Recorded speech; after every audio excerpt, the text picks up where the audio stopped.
जय मसीह की प्रिय विश्वासी भाई एवं बहन, प्रभु यीशु का हम धन्यवाद करते हैं एक और आनंद से भरे हुए समय के लिए, और परमेश्वर की उपस्थिति और उसकी सारी अनुग्रह और हर एक आशीष के लिए जो प्रतिदिन परमेश्वर हमारे जीवन को अपनी आशीषों से भरता है। हमारा परमेश्वर आज भी दयालु, अनुग्रहकारी और अपनी योजनाओं को हमारे जीवन में पूरा करने वाला परमेश्वर है। आज का मनन हमारा एक बहुत ही परिचित घटना से है, जो यूहन्ना 11:1 से 4 पदों में पाई जाती है। आइए हम इसे पहले पढ़ें। मरियम और उसकी बहन मार्था के गांव बैतनिया का लाजर नामक एक मनुष्य बीमार था। यह वही मरियम थी जिसने प्रभु पर इत्र डालकर उसके पांवों को अपने बालों से पोंछा था। इसी का भाई लाजर बीमार था, अतः उसकी बहनों ने उससे कहला भेजा, हे प्रभु, देख, जिससे तू प्रीति रखता है वह बीमार है। यह सुनकर यीशु ने कहा, यह बीमारी मृत्यु की नहीं परंतु परमेश्वर की महिमा के लिए है, कि उसके द्वारा परमेश्वर के पुत्र की महिमा हो। यह बीमारी मृत्यु की नहीं बल्कि महिमा के लिए है। हमारे जीवन में बहुत सारी घटनाएं घटती हैं और हर इंसान इसके पीछे पूछना चाहता है कि क्या है। क्या ईश्वर ने ये किया है, मनुष्य ने किया है, अंधकार की किसी शक्ति ने किया है, किसी ने जादू टोना किया है, किसी ने क्या किया है? ये सारे सवाल दुनिया के लोग पूछते हैं जब कुछ भी होता है, अपनी गलती से लेकर के।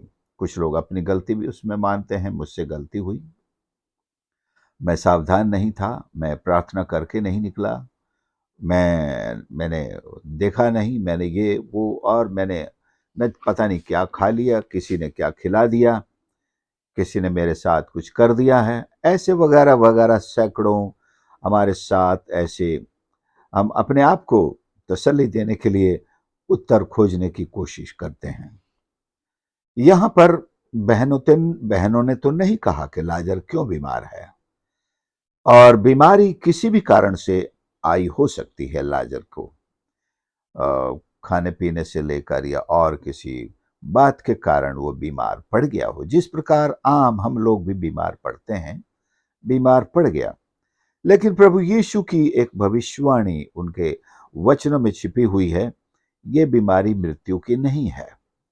मतलब लाजर इसमें मरने की नौबत तक पहुंचकर भी मरेगा नहीं, और वो तो मर भी चुका और दफनाया भी गया।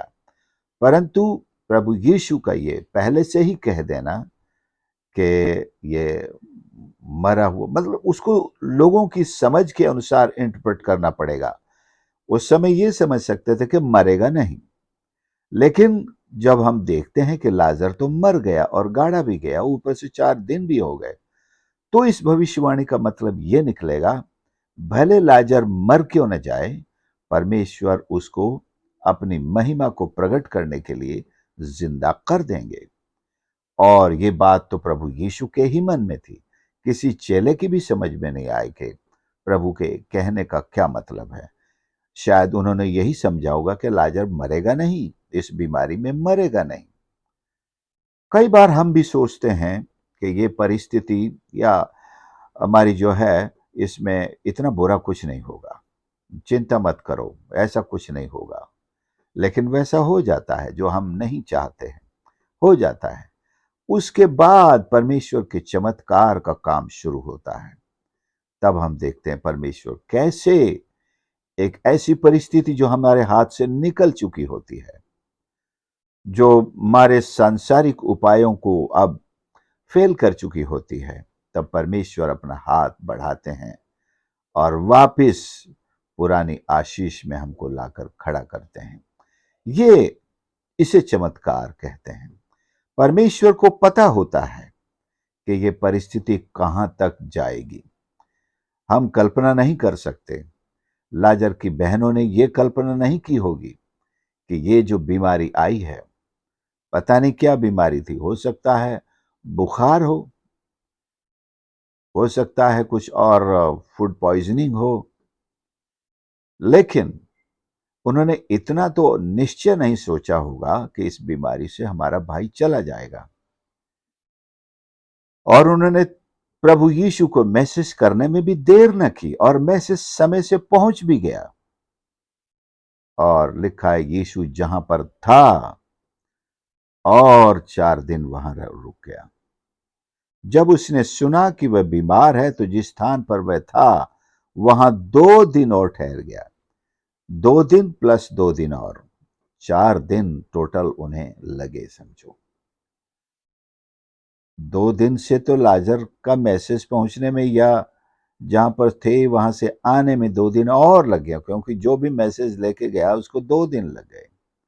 यीशु को आने में 2 दिन लगे होंगे, तो 2 दिन और वहां ठहर गया। जब पहुंचते हैं तो उसकी बहनें कहती हैं कि उसे मरे हुए 4 दिन हो गए। तो इसका मतलब यह है कि मैसेज यीशु को मिलते ही वो वहां से चला होगा, तो 2 दिन शायद पहुंचने में भी लगे होंगे। 2 दिन और ठहरा, 2 दिन के बाद चला। तो या उन्होंने तो जब बीमार हुआ तभी मैसेज कर दिया।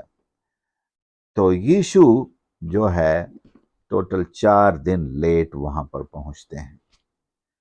अब ये समय का परमेश्वर के लिए कोई मतलब नहीं है, हमारे लिए है कि 1 घंटा हो गया कुछ नहीं हो रहा है, 2 घंटा हो गया हालत में कोई सुधार नहीं हो रहा है, 1 दिन हो गया कोई सुधार नहीं हो रहा, अरे भाई तो मर ही गया, कुछ सुधार नहीं हुआ। But this timing makes no difference for God. परमेश्वर के सामने इन सारे इमरजेंसी का भी कोई मतलब नहीं। ये इमरजेंसी इंसान के लिए होती है, परमेश्वर के लिए इमरजेंसी नहीं है, क्योंकि वो सर्वशक्तिमान है। वो हर प्रकार की इमरजेंसी को उलट पलट सकता है। और तो यही हुआ, क्योंकि किसी भी डॉक्टर से भी अगर लाजर के बारे में कहते हैं जो 4 दिन जिसे मरे हुए हो गए, कहता क्या मुझे पागल समझ रखा है, या तुम पागल हो गए हो क्या? 4 दिन के मरे हुए इंसान के लिए कहते हो इलाज करके ठीक करो? जाओ ईश्वर के पास जाओ, वही कुछ कर सकता है। बल्कि वो ये कहेगा अब ईश्वर के पास भी जाना भूल जाओ, 4 दिन के मरे हुए को तो ईश्वर भी जिंदा नहीं कर सकता। कई बातों में हम कह देते हैं इस परिस्थिति में तो ईश्वर भी कुछ नहीं कर सकता। हम शायद ईश्वर की ताकत को नहीं जानते, इसीलिए ऐसा कह देते हैं, या हमने ऐसा कभी सुना नहीं कि ईश्वर ने किसी 4 दिन के मुर्दे को जिंदा किया हो। तो हमारे जीवन की परिस्थितियों का निर्णय हम इसी आधार पर लेते हैं कि अब कुछ नहीं हो सकता, क्योंकि हमने कभी ऐसा सुना नहीं कि इतनी ज्यादा परिस्थिति के हाथ से निकल जाने के बाद भी परमेश्वर कुछ कर सकता है, कर सकता है। तो आज मैं हमारी परेशानियों की, जो उनके हालात कहां तक पहुंच गए हैं, उसके ऊपर बात कर रहा हूं। आपकी परेशानी की सीमा कहां तक पहुंच गई है? शायद आशा से परे जा चुकी हो कि अब तो कुछ हो नहीं सकता, अब तो मौत, विनाश और हर तरह की परेशान होने की अवस्था सामने आ चुकी है। बेइज्जती की परिस्थिति सामने आ चुकी है। अब कुछ नहीं हो सकता, क्योंकि हमने ऐसा कभी नहीं सुना कि इस परिस्थिति में आकर के भी इंसान को कुछ मदद मिल सकती हो। बीमारियों की, कुछ बीमारियों में स्टेज होती हैं, स्टेजेस। पहली स्टेज, चलो कुछ हो सकता है, कुछ इलाज किया जा सकता है। दूसरी स्टेज में भी हाँ थोड़ी आशा है, अगर दौड़ भाग करें, अच्छे डॉक्टर्स मिलें, अच्छी दवा मिले, अच्छे अस्पताल मिलें, तो जिंदगी को कुछ दिनों के लिए तो बचाया जा सकता है। लेकिन तीसरी स्टेज, चौथी स्टेज, अब कुछ नहीं हो सकता, फालतू पैसा बर्बाद मत करो, इंसान ऐसा कहने लगता है। लेकिन क्या ये स्टेजेस ईश्वर के लिए मायने रखती हैं? अगर मायने रखती हैं तो लाजर की स्टेज क्या मायने रखती है? वो तो सारी स्टेजेस पार करके मौत की गोद में सो ही चुका है, ऊपर से उसका शरीर भी सड़ चुका है। क्या ये स्टेज दुनिया के किसी भी ताकतवर से ताकतवर, ज्ञानी से ज्ञानी, आधुनिक से आधुनिक डॉक्टर हो, हॉस्पिटल हो, मेडिसिन हो, इनके लिए लाजर की ये स्टेज कुछ मायने रखती है? कुछ नहीं किया जा सकता। कोई भी तैयार नहीं होगा कि हाँ भाई हम लाजर को एडमिट करते हैं, कुछ तो हो सकता है। नहीं लेंगे, ये केस कोई लेगा ही नहीं। प्रभु यीशु ने ऐसा केस लिया जो दुनिया के हर आशा से पार हो चुका था। दुनिया का हर इंसान कहता है अब कुछ नहीं हो सकता, लेकिन यीशु ने वो केस भी ले लिया। चलो, उसकी बहनों से कहा, चलो तुमने उसे कहां रखा है? वाह, क्या सेंटेंस है! चलो तुमने उसे कहां रखा है। लोगों ने सोचा चलो ये भी रोने के लिए आया हो। वो बहनें बहुत रो रही थी, उनके साथ जितने यहूदी आए थे यरूशलेम से, वो भी रोए जा रहे थे। और मैसेज चूंकि चुपके से आया था तो बहन उठकर चल दी। लोगों ने सोचा कि ये भी कब्र पर रोने के लिए जा रही है, तो हाँ चलो हम भी रोने चलते हैं, वहीं रोएंगे। लेकिन वहां यीशु से मुलाकात होती है तो लोग, वहां भी लोग बात करते, अरे ये तो इनका बड़ा चहेता था, इसकी तो ये परिवार बड़ा चहेता था, ये प्यार करता है। बहनों ने कहा भी, जिससे तू प्यार करता है, हम तो सोचते कि वो मार्था और मरियम से प्यार करता है, सबसे ज्यादा मरियम से प्यार करता है, लेकिन मरियम और मार्था कहती हैं लाजर जिससे तू प्यार करता है। तो हम मान लें वो पूरे परिवार से बहुत बहुत प्यार करता था। भले उसने मार्था को डांटा, लेकिन मार्था से भी बहुत प्यार करता था। तो प्रभु यीशु हर विश्वासी से प्यार करते हैं, ये हम जान रखें, क्योंकि हमको उसने एक बहुत बड़ी कीमत देकर खरीदा है, अपने लहू की कीमत देकर खरीदा है। प्यार तो वो जबरदस्त करता है अपने हर विश्वासी से, हर चेले से और हर संतान से। युग है परमेश्वर की हर संतान से परमेश्वर को उतना ही प्यार है जितना उसको अपने इकलौते से प्यार है। इसलिए तो वो हमको ताड़ना भी देता है जब हम गलत होते हैं, जब हम दूर चले जाते हैं, जब प्रभु की नहीं सुनते हैं, तो डांट भी खाते हैं, ताड़ना भी खाते हैं, सहते हैं, और परमेश्वर हमको सुधार के अपने पास फिर से ले आता है। तो बात यहां पर हम आते हैं कि हर परिस्थिति को अगर हम परमेश्वर की महिमा का एक साधन बनते हुए देखेंगे तो हम चमत्कार देखेंगे। जो कोई भी परिस्थिति हमारे साथ घट रही है, हमारे परिवार में आई है, कोई भी हालात है, चाहे ये बीमारी का हालात हो, ऐसी बीमारी अब जिसमें लगता है कि केवल पैसा खर्च हो रहा है लेकिन सुधार कुछ दिखाई नहीं दे रहा है, क्या हम इसे परमेश्वर की महिमा का एक कारण बना सकते हैं? दूसरे, हमारे आर्थिक हालात हो सकते हैं बहुत खराब हो जाते हैं, गरीबी है, पैसे की तंगी है, वस्तुएं नहीं है, क्या हम इन्हें परमेश्वर की महिमा का कारण बना सकते हैं? एक और हालत है, घर में अशांति, लड़ाई झगड़ा, तू मैं बैर, कोई किसी को कुछ नहीं समझता, बेइज्जती पर बेइज्जती। परिवार में कोई एक इंसान ये समझ ले कि क्या हम इन हालात को परमेश्वर की महिमा का हालात बना सकते हैं? हाँ। एक और परिस्थिति, पति पत्नी के बीच में शंका और धोखा या व्यभिचार, जिस हालात से उनके संबंध पूरी तरह समाप्त या खत्म हो चुके हों, क्या ऐसे हालात को परमेश्वर की महिमा का हालात बनाए जा सकते हैं? एक और परिस्थिति जिसमें असफलता ही असफलता, असफलता ही असफलता, पढ़ाई से लेकर बिजनेस तक, हर एक काम में, किसी भी काम में हाथ लगाएं, असफलता। दुनिया कहने लगती है इसे तो समझ ही नहीं है, कुछ भी काम इससे सीधा होता ही नहीं है। क्या इस हालात को परमेश्वर की महिमा के हालात बनाए जा सकते हैं? इन सब का जवाब मैं कहूंगा हां। हमें परमेश्वर को आमंत्रित करना होगा, हमें परमेश्वर को बुलावा भेजना होगा। भले वो देर से आए तो उतना जबरदस्त चमत्कार होगा।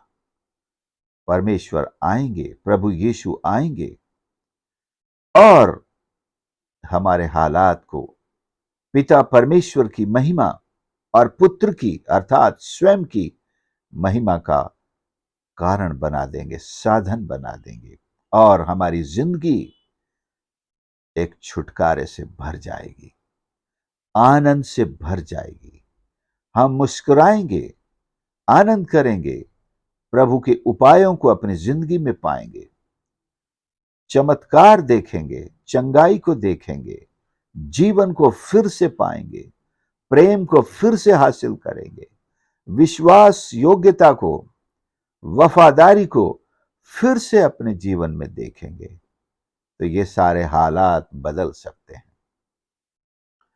तो मैं आज का संदेश यही देना चाहता हूं, हालात बदल सकते हैं, अवश्य बदल सकते हैं, अगर यीशु को हमारे हालात में शामिल किया जाए, अगर यीशु को हमारे हालात सौंप कर उसे ही मालिक बना दिया जाए। प्रभु अब आप कीजिए, जैसे कल के संदेश में हमने कहा, लीव इट टू गॉड, परमेश्वर पर छोड़ दो। अपने हालात को परमेश्वर पर छोड़ें, तो परमेश्वर को हालात में इन्वॉल्व करना होगा। जैसे आप किसी व्यक्ति को इन्वॉल्व करते हैं, भैया अब आप हमारी मदद करो, अब आप हमारे हालात में कुछ कर सकते हो तो प्लीज जरूर करो। तो मनुष्यों को इन्वॉल्व करके हमने देख लिया, हालात और बिगड़ गए, बातें ज्यादा खराब हो गई और दूर दूर तक चली गई, हमारी बदनामी हो गई। लेकिन मनुष्यों से हमें कोई सहारा नहीं मिला।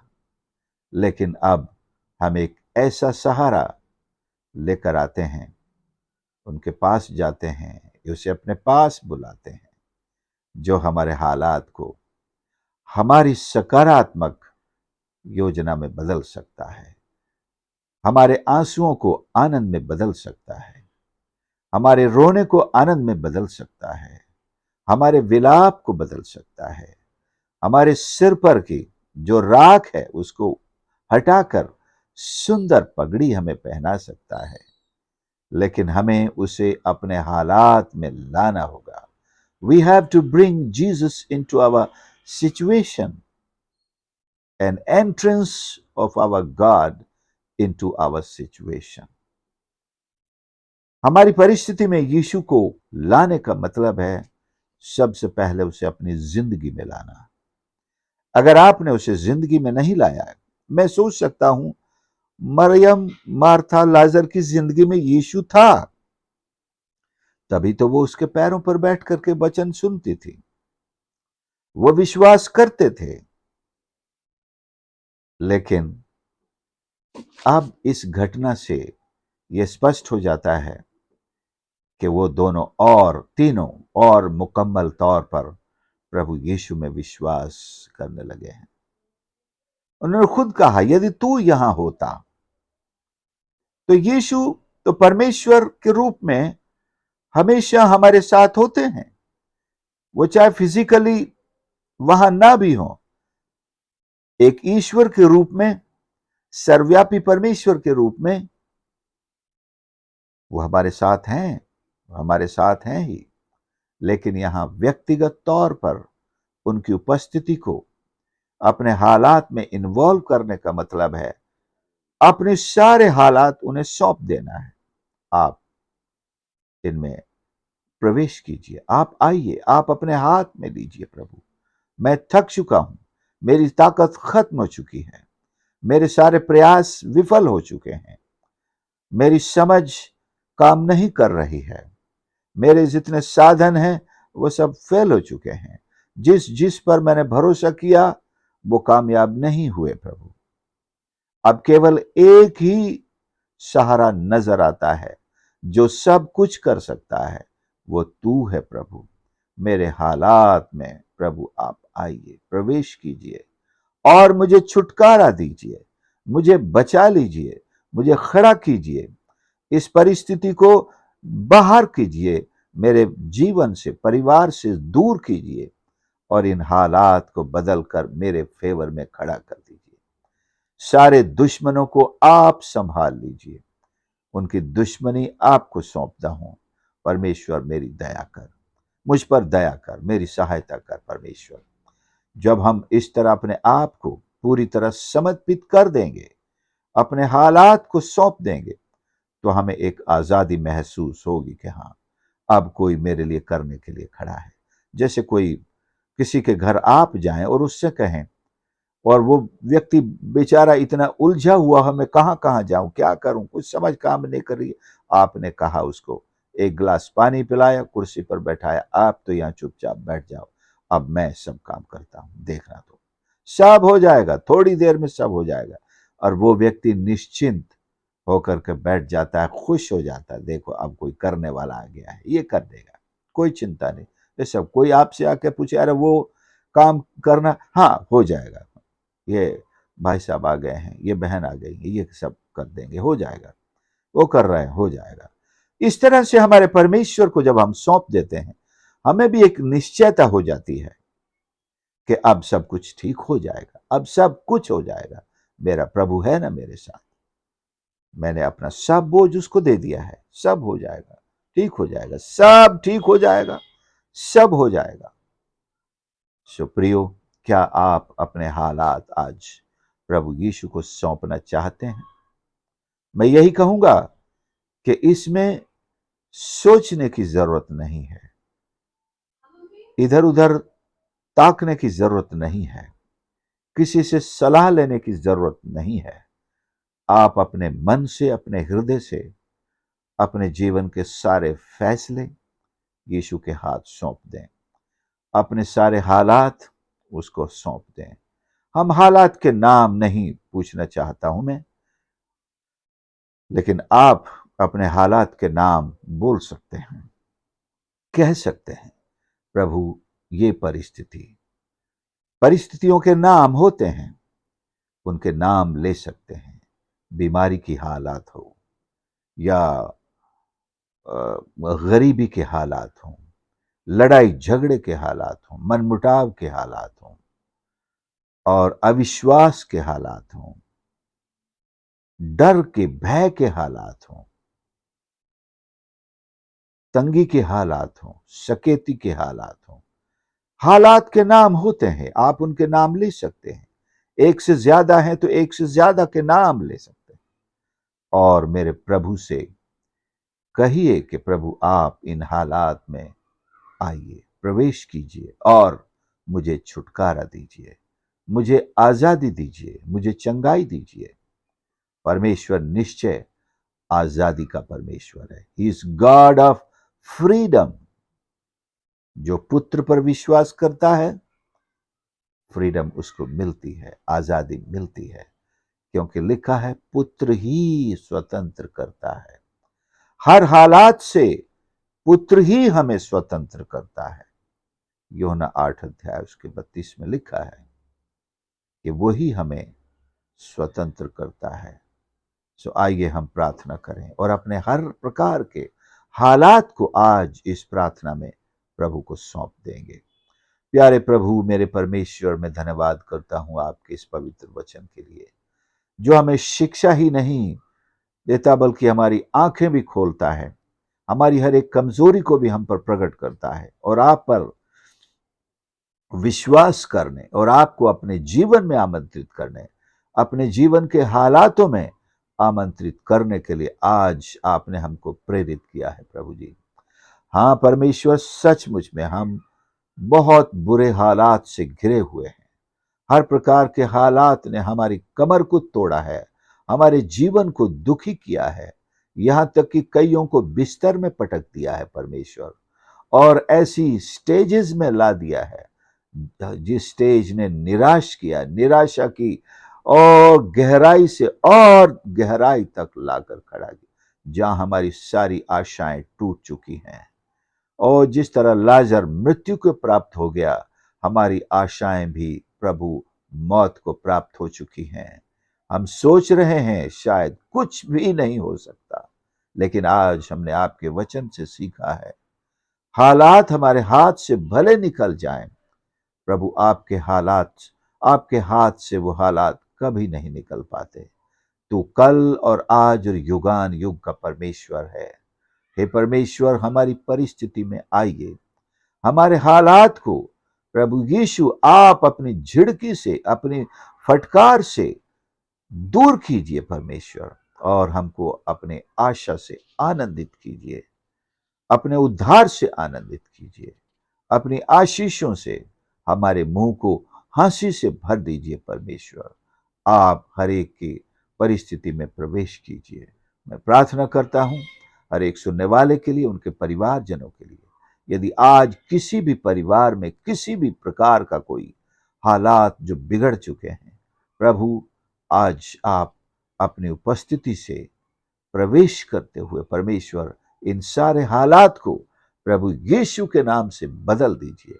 खुशी के, आनंद के, मेल मिलाप के, शांति के और तरक्की के और उन्नति के, समृद्धि के, अच्छे स्वास्थ्य के हालात यीशु के नाम से रिलीज कीजिए परमेश्वर। Release the situations of filled with your blessings, Lord.